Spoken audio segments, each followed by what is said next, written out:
ተመስገን እድል ክፍል ገብቶ ልብስ ስትቀይር ቪዲዮ ቀርጿል። እንደ ማስፈራሪያ ላይ ልኮልኝ ነበረ። ናቲ ለምን እንዳወራ ፈቅደኛለህ? አውሪ እድል፣ ምን ነው የምታወሪው? መድኃኒቱ ሰጥተኸኝ ተመስገን እንግልበት ስላዘዝከኝ ይሄ ምንም የማይመስል ነገር። ተመስገን እንግዳይልኝ ስላለሽ መርዙ ለሱ ሰጠሽው? ቆይ ለሁለቱም አለመስጠታችን እንዴ? እችል ነበር። ናቲ ልናገር ወይስ ይበቃል? ይሄ ውሸት ቀመርሽን ተናገሪ። ልብሴን ስቀይር ካሜራ ደብቀህ በሱ ቪዲዮ እየሰራኝ ነበር። ልትገረም ይባሉ ይኸውልሽ እድል፣ ምንም ናቲ፣ ከዚህ በኋላ እድል ትፈራኛለች ብለህ ካሰብክ ሞኝ ነህ። እድሜ ለተው አስጠፍተዋል። እንደዛ ባይሆን ኖሮ እኔ በምቀበልህ መንገድ እቀበልህ ነበር። እድል አትበይ። ከዚህ ነፍሰ ገዳይ ጋር አብሬያለሁ። አሁን ልትረጂኝ እየጠየኩሽ ነው። እኔ ነኝ አንቺን የምረዳሽ? አዎ፣ እኔ አልገባኝ። ልክ ያልሆነ ነገር አለ መሰለኝ። ልክ የሆነ ነገር አለ ይስጅ ትንሽ አሳምነኝ ነበር። ቅር ካላለሽ የታዘብኩትን ነገር ልንገርሽ። እሺ። ሁለቱንም ማጥፋት አልፈለግሽ፣ ሁለቱም ደግሞ ሊነኩብሽም አልፈለግሽ። አልገባኝም። ቆይ ተመስገን ፈልገሽው እንዴ?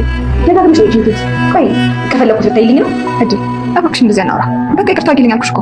ልትተይ ከሆነ እንግዲህ የመሄድ ሀሳብሽስ? አይቀየም። መጀመሪያም ስላልተመቸኝ ተመለስኩኝ እንጂ ውሳኔ ደግሞ እሺ። ከተመስገን ጋር ስለቀጣይ ስራ ያወራች አይመስልሽ? ከተመስገን ጋር መሆኑን ማወቅ ሚስጥር ነው እንዴ? ቅድም እኮ ነው ስልኩን ያዙት። በበረንዳ በኩል ባለው መታጠቢያ በደንብ የሚሰማ። አይ ጥሩ ነው። በአንድ ሳምንት ሽማግሌ ልክ እፈልጋለሁ። እኔ ቀንና ሰዓት ነበር ሰልችቶኛል። እሱ የዛሬ ሳምንት ሽማግሌ ይልካል። እኔስ አንተም እድል ሞክረው። እድልህን? አዎ እድልህን። እሱ እድል ነው አይደል ሞክረው። ይሄ ግን ድንገት አለ ናቲ፣ ይሄ ለሁለታችሁም ድንገት ነው። የናቲ ተንኮል አሁንም እንደቀጠለ ነው።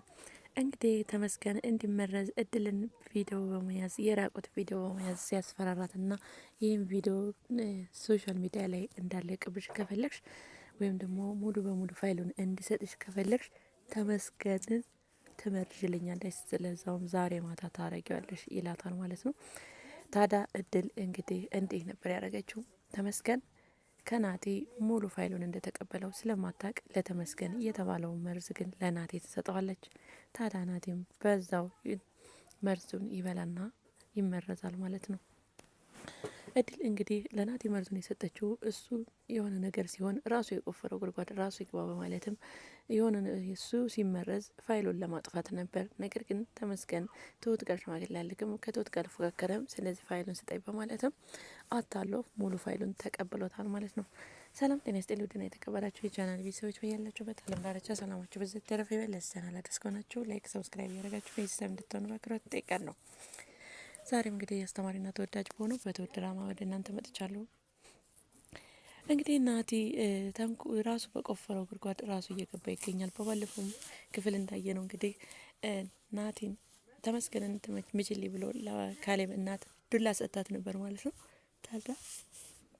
ታዲያ በዛ በዱላ እሱ ተመልሶ ሲገባ ተመስገን ሳይሆን ራሱ ነበር የተመታው ማለት ነው። ዛሬም ደግሞ ተመስገን መርዝ ላይ ባለው ገዝተው ባመጣው መርዝ ራሱ ተመርዟል ማለት ነው። እድል ታዲያ ለራሱ እየሰጠችው ይህንን ነገር ፋይሉን ለማጥፋት ብላ እንጂ ለሌላ ነገር አልነበረም። ነገር ግን እንግዲህ ትሁትም ለካሌብ እናት ላይ ስትጮባት የካሌብ እናት ደግሞ እድል እንደዚህ አታረግም ስትል ነበር። ታዲያ እድል እንደዚህ አርጌዋለሁ፣ እንደዚህ ያረኩት ደግሞ የራቁት ቪዲዮ ስለያዘብኝ ነው፣ ስላስፈራራኝ ነው። ስለዚህ እሱን እንደዚህ ሊያረገው እና ወደ አረመኔ ሊደን የሚችለው አንቺ ስለምታምኝ ነው ብላ የካሌብ እናትን እድል ትነግራታለች ማለት ነው። ታዲያ ትሁት የካሌብ እናት ላይ እንግዲህ ጮኸባታለች ማለት ነው። ምን አይነት አስተዳደግ ብታድግ ነው ለሰው ልጅ ሞት የምትመኘው ስትልም ነበር። ታዲያ ልጄን አትናገሪያት፣ ልጄን ባላጠፋችው ነገር ጮኩባት፣ አስቀየምኳት፣ ነገር ግን ስትልም ሰው መግደል ወይም ደግሞ ሰው ለመግደል መምርዝ መስጠት ጥፋት አይደለም ወይ ስትልም መልሳላታለች ማለት ነው። ምንም ሁሉንም ነገር ማውራት አልፈልግም፣ ስለዚህ ሊገል የመጣን ሰው መግደል ወንጀል አይደለም ምናምን ስትልም ነበር ማለት ነው። ታዲያ ትሁት ዝብቅብቅ ሆኖባታል ማለት ነው። ነገር ግን ናቲና ትሁት ቁጭ ባሉበት እድል ትመጣለች ማለት ነው። ታዲያ ልናገር ልተወው ትለዋለች ማለት ነው። የውሸት ያቀነባበርሽው መናገር ትችያለሽ ይላታል።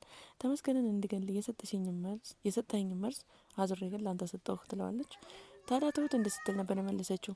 እሺ ተመስገን እንግዲህ ብለው ቢሰጥሽ ለሁለቱም ያለ መስጠት አትችይም፣ ለምን ሰጠሻቸው ስትልም ነበር ማለት ነው። ዛይ አሁን ልናገር አልናገር ስትለው እንግዲህ የራቁት ቪዲዮ ቀርጾ ይዞብኝ ስለነበረ ስለዚህ ያን ቪዲዮ እንዲያጠፋ ብዬ ፋይሉን ለማጥፋት ብዬ ራሱ የገዛውን መርዝ ሰጠውት ትላለች ማለት ነው። ታዲያ ትሁት በጣም ተናዳ እድልም ላይ ስትጮህባት ነበር ማለት ነው። እድል ተነስታ ወደ ውጭ ስትሄድ ትሁት ተከትላ ና አንድ ነገር ያልገባኝ ነገር አለ አስረጅ ትላታለች ማለት ነው። ምን እንዳስረዳች ትፈልጊያለች? እኔ ከዚህ ከአረመኔና ከሰው በለጋ አንድ ቤት መኖር አልፈልግም። ስራ እጀምራለሁ ወይም ደግሞ ስራ እገባለሁ። ታሞ መጥቶ እስከሚፈርምልኝ ድረስ ነው የምጠብቀው ትላለች ማለት ነው። ታዲያ እድልም እንትን ስትል ነበር የመለሰችላት። እኔ የምልሽ አንድ ነገር አንድ የታየኝ እውነት አለ ልንገርሽ ትላለች። ታዲያ እድልም እንደ ስትል ነበር ያቶት የመለሰችላት። እኔ ይመስለኛል ሁለቱንም ማጣት አትፈልጊም፣ ሁለቱንም መልቀቅ አትፈልጊም ትላታለች። ታዲያ ትሁትም እንግዲህ ያን ጊዜ መልስ ታጣለች ማለት ነው። እኔ የምልሽ ተመስገን ትታይዋለሽ ትፈልጊዋለሽ እንደ ስትላትም ምን ትታይዋለሽ እንደ አንቺ ከተውሽው አሳውቄ ትላታለች ማለት ነው። ታዲያ ትሁት ወሬ ታስቀይሳለች ማለት ነው።